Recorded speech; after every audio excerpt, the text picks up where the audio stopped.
พลังวิทย์คิดเพื่อคนไทยโดยสวทช.ตอนเบต้ากลูแคนสารเสริมอาหารสัตว์ทางเลือกใหม่เบต้ากลูแคนเป็นหนึ่งในสารสกัดจากธรรมชาติที่กำลังมาแรงในปัจจุบันนะครับเพราะนอกจากจะมีประโยชน์ต่อร่างกายแล้วปัจจุบันยังมีการนำไปใช้ในอุตสาหกรรมต่างๆอย่างแพร่หลายด้วยค่ะ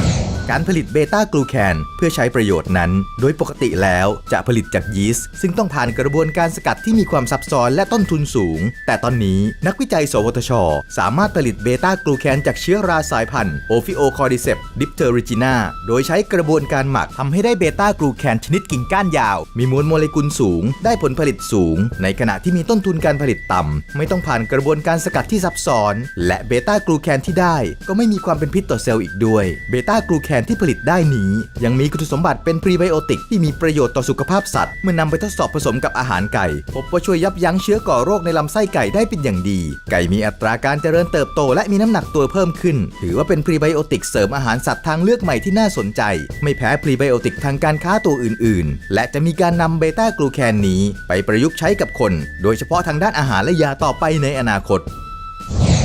พัฒนาคนด้วยวิทยาศาสตร์พัฒนาชาติด้วยเทคโนโลยีสอบถามรายละเอียดเพิ่มเติมได้ที่สวทช. 02 564 8000